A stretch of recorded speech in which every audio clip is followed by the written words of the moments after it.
hoje ainda é segunda-feira, portanto, estamos à tangente dentro do limite para enviar o vídeo de formação de hoje, desta semana. O programa é de segunda a sexta, à segunda-feira há um vídeo e à sexta-feira há outro vídeo enviado apenas no grupo do WhatsApp, onde surgem respostas às questões que vocês enviaram sobre o vídeo de segunda-feira. Bem, nós hoje vamos entrar no momento da oração eucarística. E eu estou com o missal em cima de mim, para não inventar muito, já sabem como é que isto funciona. E eu agora vou fazer uma citação aqui das páginas iniciais. E nas páginas iniciais do Missal Romano, que é este livro que vocês veem no altar quando celebramos a Eucaristia, nas páginas iniciais encontramos aquilo que é a instrução geral do Missal Romano. E na instrução geral do Missal Romano nós temos as instruções para a Eucaristia. Okay? Daí o nome, Instrução Geral do Missal Romano. É as instruções gerais de tudo o que envolve o Missal Romano e a celebração da Eucaristia. Então, para o momento de hoje, em que vou falar da oração eucarística, eu pego aqui na instrução do Missal Romano e encontro o seguinte, sobre a oração eucarística. É neste momento que se inicia o ponto central e culminante de toda a celebração, a oração eucarística, que é uma oração de ação de graças e de consagração. Então, isto significa o quê? A nossa Eucaristia, neste momento, inicia um tempo de oração de ação de graças, oração eucarística. Oração de ação de graças, ok? Como já referi alguns no passado, houve um tempo em que tínhamos apenas uma só oração eucarística, o cânon romano, e agora, mais recentemente, com a reforma litúrgica do Concílio Vaticano II, recuperamos a oração eucarística número 2, que apanha alguma coisa da tradição apostólica, que também já vos falei, de Hipólito. Também temos a oração eucarística número 3, que é nova, e temos a oração eucarística número 4, que é inspirada na anáfora de São Basílio. Além destas 4 orações eucarísticas, no Missal Romano atual encontramos ainda a oração eucarística da reconciliação, são 2. Também encontramos 4 orações eucarísticas número 5. É a oração eucarística número 5, que tem 4 versões diferentes. A versão A, a B, a C e a D. E cada uma destas é utilizada conforme a necessidade. Pode ser pela Igreja, pelo Papa, por um sínodo, pode ser por um concílio. A número 2, a B, pode ser pela Igreja, pelas vocações, pela família, pelos amigos. A número 3, da número 5, ou seja, a C da número 5, pelos cristãos perseguidos, pela pátria, pelas autoridades. Depois a D, da oração eucarística número 5, pelos refugiados, pelos exilados, pelos que passam fome, pelos inimigos, pelos presos, etc. Então, temos a oração eucarística número 1, que é o cânon romano, a número 2, que é inspirada na tradição apostólica, a número 3, que é nova, a número 4, que é a da anáfora de São Basílio, e depois a oração eucarística número 5, A, B, C, D, a oração eucarística também para as missas de reconciliação e ainda para missas para as crianças. Como podem ver, há muitas orações eucarísticas. Não vou falar individualmente de cada uma delas, não vou estar aqui a analisar cada uma delas, seria interessante, mas não para assim, um curso tão breve como este, seria mais para um curso de liturgia, que demora mais de um ano, se calhar. Bem, assim muito brevemente, vou usar a número 2, a oração eucarística número 2, que é aquela que eu uso mais vezes. Lá está, por ser aquela muito simples, muito antiga também, é por isso que eu uso muitas vezes o número 2. Então, a oração eucarística, seja a 1, a 2, a 3, a 4, a 5, reconciliação das crianças, inicia sempre com o Senhor esteja convosco, não é? O Senhor esteja convosco, Ele está no meio de nós. É giro.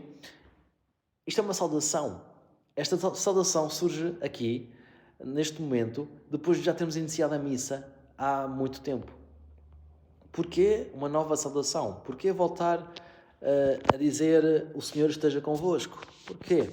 Isto tem um motivo histórico, porque antigamente, muito antigamente, no tempo de Hipólito, da tradição apostólica, e ele escreveu isso, e por ter escrito isso é que ficou para nós, e por isso é que fazemos hoje assim. Mas diz-se que um bispo iniciava a Eucaristia, depois havia a ordenação de um novo bispo, e esse novo bispo entrava em ação agora. Por isso é que o novo bispo, recém-ordenado, dizia: o Senhor esteja convosco. Então, isso como ficou escrito, ficou no rito da Eucaristia até hoje. Depois, corações ao alto, que é como quem diz: vamos desligarmos as coisas aqui da terra e vamos colocar o nosso coração em Deus. E de seguida, demos graças ao Senhor nosso Deus. Demos graças ao Senhor nosso Deus, diz o sacerdote, pede o sacerdote. Porquê? Porque estamos na oração eucarística. Estamos na oração de ação de graças. Então o Padre diz: agora vamos dar graças ao Senhor. Demos graças ao Senhor nosso Deus. É isso que acontece. E as pessoas assumem que isso é importante, agradecer a Deus. E então dizem: é nosso dever, é nossa salvação. Falando de agradecimento, e a Eucaristia é agradecimento, é ação de graças. Pensem na história do episódio de Jesus com os 10 leprosos, em que só um volta para trás para agradecer. O agradecimento é muito importante. Então, demos graças, agradeçamos ao Senhor nosso Deus. É nosso dever, é nossa salvação. E depois deste pequeno diálogo inicial, a oração vai continuar e vai, de seguida, exprimir o motivo do agradecimento. É o prefácio. Dão-se graças, por exemplo, porque é domingo, porque é Natal, porque é a festa de um santo, porque é a festa de um mártir, porque é dia de um batismo, porque é dia do Espírito Santo. Então o prefácio é um texto que não é sempre igual em todas as missas, em todos os dias, muda constantemente, conforme o dia da semana, conforme o santo, conforme a festa, para expressar essa alegria e esse motivo da ação de graças a Deus. É o prefácio. E a palavra prefácio significa prólogo, está bem? Antigamente existiam pouquíssimos prefácios, muito poucos. Era um prefácio praticamente para todo o ano. E nós atualmente, após a reforma litúrgica do Concílio Vaticano II, nós atualmente temos mais de 100 prefácios. Mais de 100 prefácios, imaginem só. Por exemplo, só prefácios para a Virgem Maria temos 46. Imaginem só. Bem, então o prefácio tem estes motivos para nós agradecermos a Deus. E normalmente começa como? Senhor Pai Santo, Deus Eterno e Omnipotente, é verdadeiramente nosso dever, é nossa salvação. Tem assim este pequeno parágrafo, em que reconhecemos que é nosso dever e é nossa salvação dar-vos graças, Senhor. Estamos aqui para agradecer. Depois vem a parte central do prefácio, em que se expõe um motivo particular da celebração. Porquê é que estamos a celebrar? Estamos a celebrar porque vós, Senhor, nos deste Jesus como Salvador e Redentor, que se fez homem pelo poder do Espírito Santo, ou estamos a dar-vos graças porque, deixem-me passar aqui para outra página, porque vós criastes os elementos do mundo, estabelecestes o curso dos tempos, formastes o homem e a mulher à vossa imagem, ou estamos a dar-vos graças porque nos destes os santos e assim aumentais e fortaleceis sempre a vossa igreja e nos dais provas do vosso amor, ou estamos a dar-vos graças por... Estão a ver? Esta segunda parte do prefácio apresenta sempre um motivo para nós estarmos gratos, para nós agradecermos a Deus. E depois vem, deixem-me procurar aqui a oração eucarística. Depois vem a terceira parte do prefácio, que é a conclusão. Então temos aquela introdução, recordar que é importante dar graças, é nosso dever, é nossa salvação. Depois temos a meio do prefácio um motivo particular para estarmos felizes, a celebrar. E depois a terceira parte, que é aquela que diz: por isso, com os anjos, os santos, os coros, cantamos numa só voz. E depois cantamos o quê? Santo, Santo, Santo, Senhor Deus do Universo. Que é uma oração, é um cântico inspirado na visão de Isaías, em que via os querubins e os serafins a cantar Santo, Santo, Santo. Ou seja, no final do prefácio, quando cantamos o Santo, estamos já, isto é tão belo, estamos já a antecipar e a saborear a liturgia celestial, onde se canta constantemente Santo, Santo, Santo. Neste momento, e como nós dizemos na oração do prefácio, o céu e a terra estão unidos. Por isso, com os anjos e com os santos, nós proclamamos a vossa glória cantando numa só voz. Nós todos, o céu e a terra. A jeito de brincadeira quase que se pode dizer que nós aqui na terra estamos a ensaiar para cantar o santo no céu, com os anjos, com os santos, com todos. Depois do cântico do santo, e o santo deveria ser sempre cantado em todas as Eucaristias, juntamente com a Aleluia. Mas o santo deveria ser sempre cantado, porque ele é cantado no céu. E aliás, no Missal Romano, está mesmo aqui, cantando numa só voz. Depois do santo, vai haver aqui outro motivo para a ação de graças, uma coisa assim mais geral. Este é o prefácio particulariza muito, mas agora temos algo mais geral. Temos toda a história da salvação, tudo o que Deus fez pelo homem, da criação à encarnação, à sua morte e ressurreição, até ao seu regresso glorioso no fim dos tempos. É o que vai acontecer já de seguida. E na oração eucarística, número 4, isso até está muito, muito presente.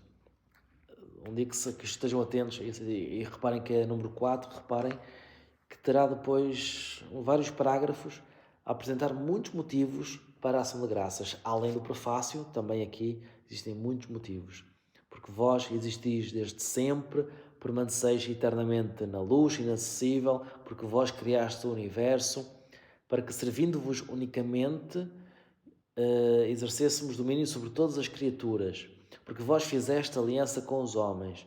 E então, chegada a plenitude dos tempos, vós nos enviastes como Salvador o vosso Filho unigênito, que venceu a morte e enviou o Espírito Santo. A oração eucarística tem isto muito detalhado, mas as restantes orações eucarísticas também o têm, com menos palavras. Então é assim mais um enorme motivo para agradecermos a Deus e para estarmos a celebrar a Eucaristia. Em todas as orações eucarísticas, todas elas, fazemos sempre memória da morte e ressurreição de Jesus, da sua Páscoa, em todas as orações eucarísticas.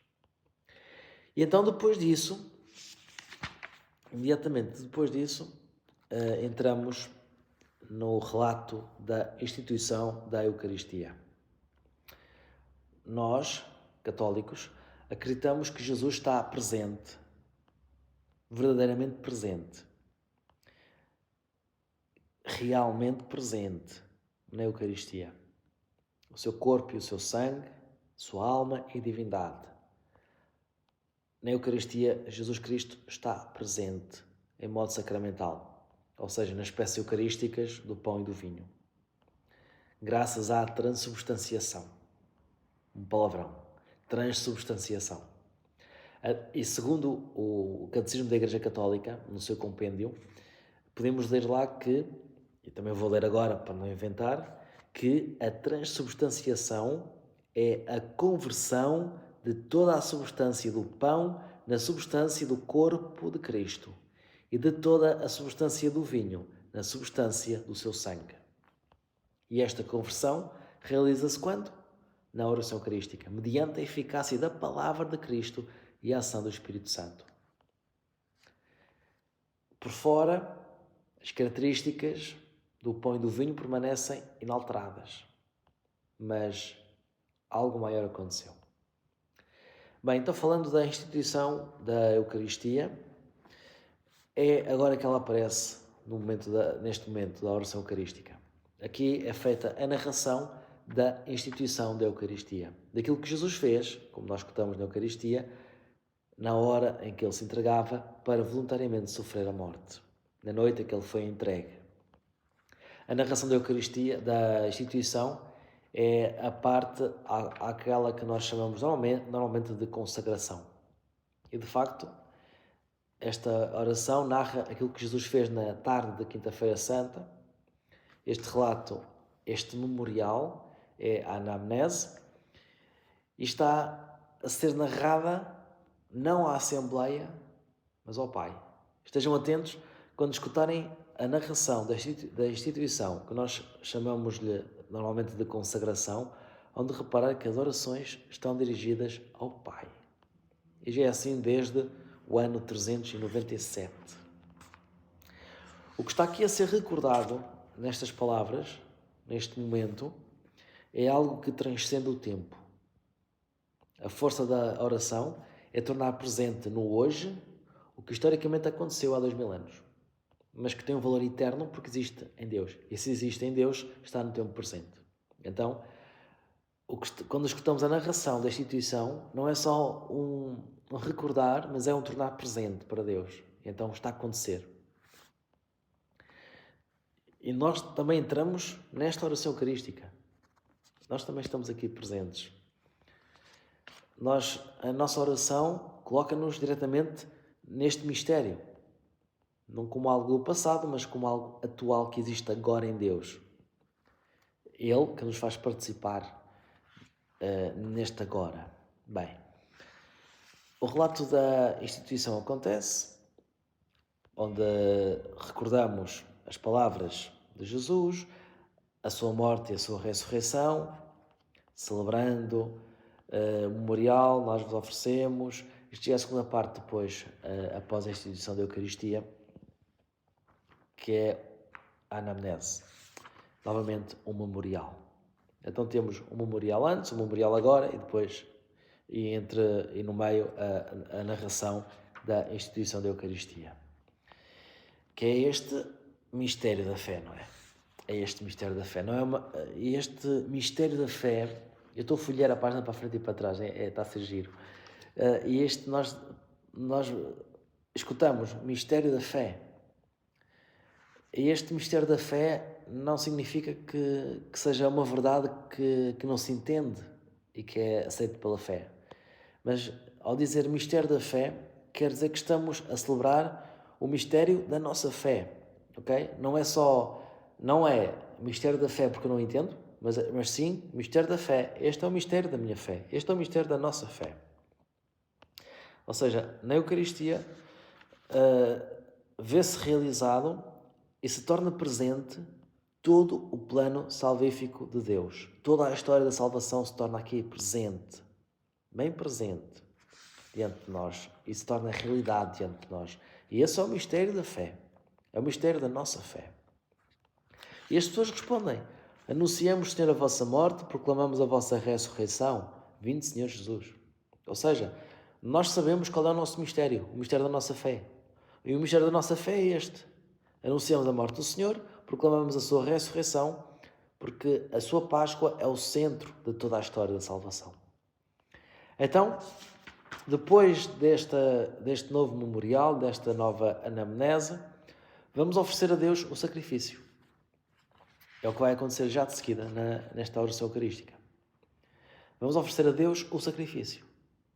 Primeiro, o sacrifício de Jesus na cruz. E também o nosso sacrifício, porque nós estamos unidos a Ele. E nós oferecemos a Deus Pai o Filho e também nos oferecemos a nós próprios. Aquilo que expressámos no ofertório antes, lembram-se, no último episódio, agora estamos a tornar realidade. Estamos a dar-nos. Então damos a Deus Pai o corpo e o sangue de Cristo e também damos-lhe a Igreja, que é o corpo de Jesus. E é interessante estarmos atentos. Isto são muitas coisinhas, eu sei, e se calhar é necessário ver este vídeo várias vezes, com mais atenção se calhar, e até com os textos à frente.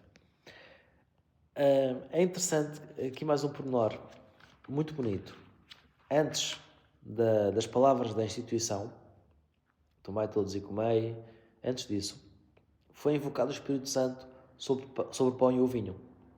Santificai, Senhor, estes dons, derramando sobre eles o vosso Espírito, de modo que se convertam para nós no corpo e sangue de nosso Senhor Jesus Cristo. Nós invocámos o Espírito Santo sobre o pão e o vinho, para que se tornassem no corpo e sangue de Jesus Cristo. E depois das palavras da consagração, como nós chamamos, e depois deste novo memorial, temos uma nova invocação ao Espírito Santo, uma nova epiclese, que é o termo grego que se usa. Agora, vamos pedir ao Espírito Santo que seja derramado sobre toda a Assembleia que está reunida à volta do altar. Humildemente vos suplicamos que, participando no corpo e sangue de Cristo, sejamos reunidos pelo Espírito Santo num só corpo. Isto é belo, estarmos atentos a estes pormenores, que são verdadeira oração a Deus. E antes que me perguntem, eu respondo já. Quando é que nós temos sobre o altar o corpo e o sangue de Jesus? Em que momento?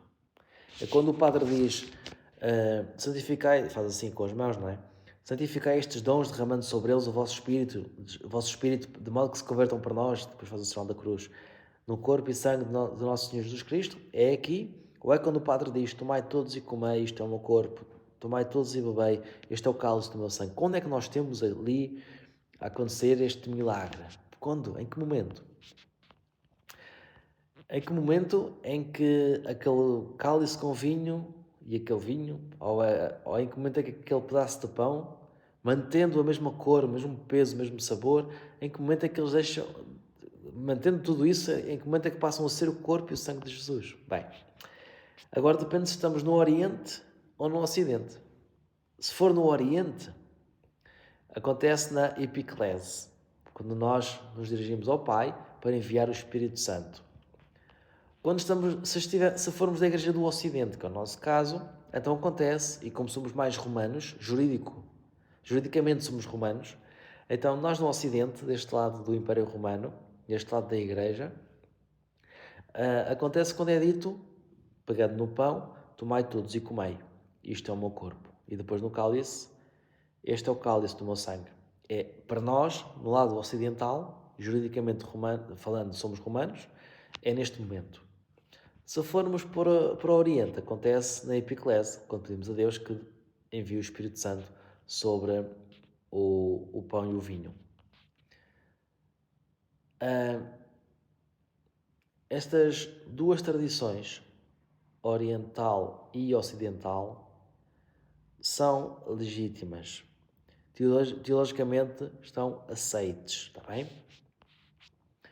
No Ocidente, deste lado, a epiclese, ou seja, pedir a Deus, pedir ao Pai o Espírito Santo. A epiclese acontece quando pedimos então o Espírito Santo, e acontece essa epiclese antes das palavras e depois das palavras. Pedimos a Deus o Espírito Santo para o pão e o vinho, e depois de seguida, após as palavras da consagração, pedimos o Espírito Santo para a Assembleia. Aí acontece a epiclese. No Oriente acontece tudo junto. Depois do relato da instituição, então aí o sacerdote pede o Espírito Santo simultaneamente, ao mesmo tempo, para o pão, para o vinho e para a Assembleia. Pronto, isto é um bocadinho sobre a epiclese e quando é que temos Jesus presente e não temos presente. Bem, é um pormenor, é uma curiosidade. Então, estamos a falar deste momento em que pedimos a Deus que dê o Espírito Santo à Assembleia, ao corpo de Cristo, para sermos um só corpo. Isto acho que deveria dar origem a uma grande reflexão, porque a fé diz-nos que pelo poder do Espírito Santo o pão e o vinho se tornam no corpo e no sangue de Jesus. A segunda parte, em que pelo Espírito Santo nos reunimos num só corpo, já é outra história, porque já depende de nós, depende daquilo que eu vou fazer. É para aí que caminhamos, mas ainda não estamos. Ainda não aceitamos o Espírito Santo como deveria ser para sermos um só corpo. Essa transformação depende de cada um de nós, depende de cada um e de todos. Que deixemos que se faça em nós segundo a palavra do Senhor, como diria Maria, não é? Portanto, este momento da Eucaristia é muito central. Não só porque temos ali o corpo e o sangue de Jesus, mas também porque é neste momento que nós pedimos a Deus que nos transforme.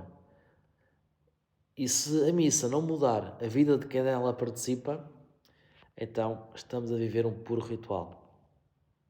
Bem, quase a terminar, e depois de pedirmos o Espírito Santo sobre a Assembleia, ainda temos aqui mais alguns pormenorzinhos. Primeiro temos as intercessões, em que se reza: lembrai-vos, Senhor, da vossa Igreja dispersa por toda a terra. Rezamos pelo Papa, pelo Bispo, pelos ministros sagrados. Rezamos por todos aqueles que se unem a nós. Depois, que é a Igreja peregrina aqui na terra. Depois rezamos pela Igreja que aguarda, que está em purgatório, a Igreja purgante. Lembrai-vos, Senhor, dos nossos irmãos que adormeceram na esperança da ressurreição, aqueles defuntos que morreram na paz de Cristo e agora se encomendam à sua misericórdia. Então rezamos pela Igreja peregrina aqui na terra, pela Igreja purgante, pelos nossos familiares que já partiram, pelos amigos, etc. E depois de seguida também rezamos pela Igreja celeste, pela Igreja que já está na santidade. Dai-nos a graça de participar na vida eterna, com a Virgem Santa Maria, Mãe de Deus, São José, seu esposo, os bem-aventurados apóstolos, os santos, etc, etc, etc.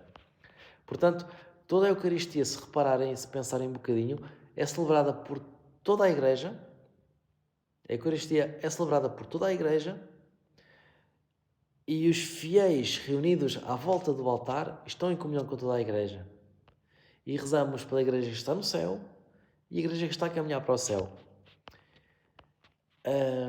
É muito bonito. Depois disto tudo, já mesmo para terminar isto, porque estou quase sem bateria e quase a bater os 30 minutos, depois temos a chamada doxologia, que é aquilo que quando o Padre diz: por Cristo, com Cristo, em Cristo, a vós, Deus Pai Todo-Poderoso, toda a honra e toda a glória, por todos os séculos dos séculos. Amém. A doxologia, a palavra doxa significa glória. Então, neste momento final, nós damos glória a Deus Pai, por Cristo, na unidade do Espírito Santo. E todos proclamam e aclamam Amém, que é uma espécie de assinatura. Uma assinatura assim, digital a toda a oração que foi feita.